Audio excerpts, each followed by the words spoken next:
Fantastic! You made it to the last day. This is the third part of a 3-part series. The first video we talked about lies. The second video we talked about fears related to your career that often hold us back.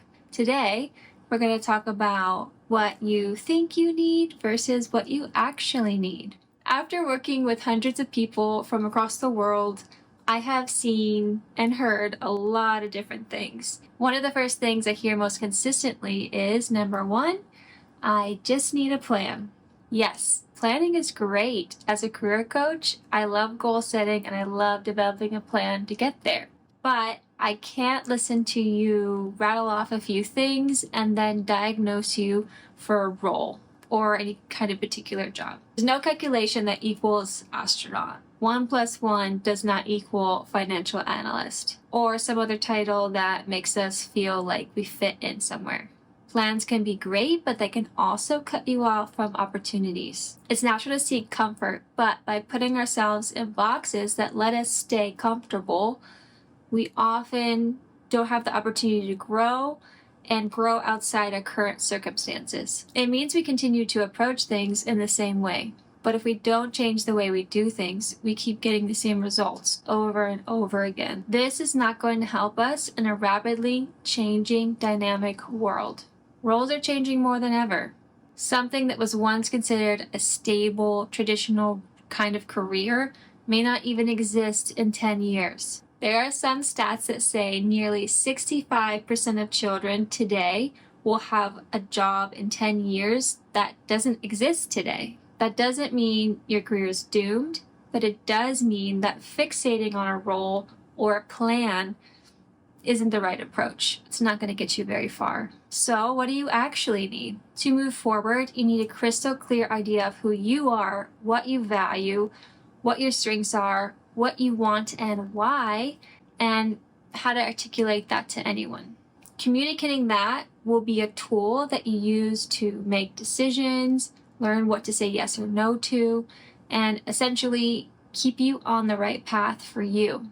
The path for you is whatever aligns with what you want out of life, which may change and evolve over time, especially if we're growing as people. So what's important is that you understand yourself and how to pay attention to your changing desires and wants over time so that when the time comes, you can pivot.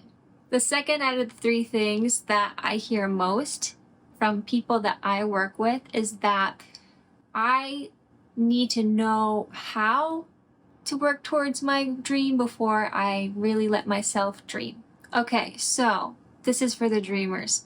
I want to ask you to do a thought experiment. Forget the how. Just imagine for a moment that you had $100,000 to put towards something exciting. Not towards debts, not towards your mortgage, just for doing something that you dream of. What would that look like? What would that dream look like? One thing I've seen time and time again is that thinking of all the logistics is going to stunt our dreaming.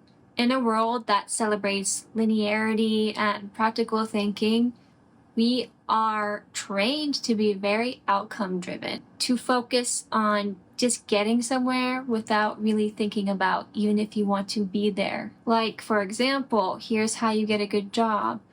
Then this is how you get a promotion. This is how you get to the top. But do we even know what the top looks like? Do we even want to be there?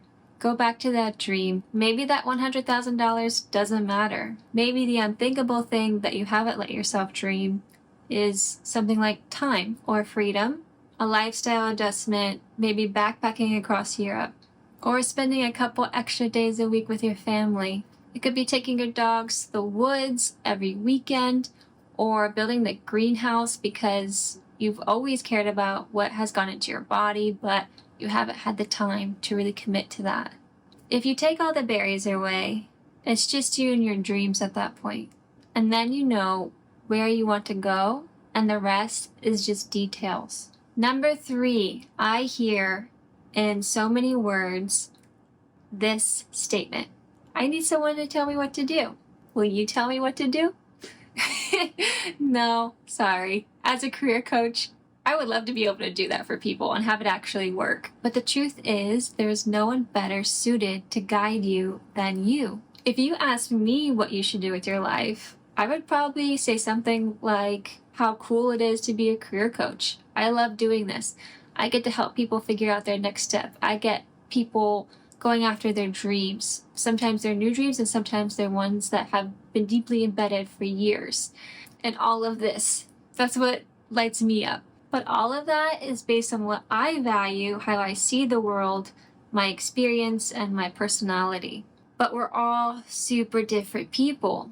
If I tell you to be a career coach, I'm projecting my values, my experiences, my likes, beliefs, and fears on you. And that's totally normal. But it's also why you're the only person that can know what you should be doing. So what you need is some initial guidance on how to know what you should be doing.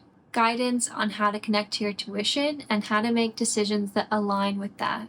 That means getting super clear on your core values, your unique strengths, and unique strengths meaning that these are the things you're good at and you like doing. If you're really good at cleaning up other people's messes, but you don't like it, that's not a unique strength.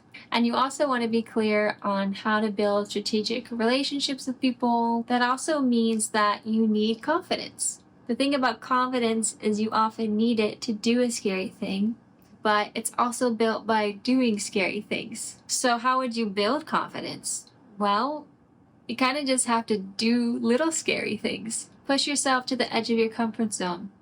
You don't have to jump in with both feet, but these micro steps are going to be what helps you gain confidence in order to do bigger and badder things. So at this point, just for the time being, forget the plan.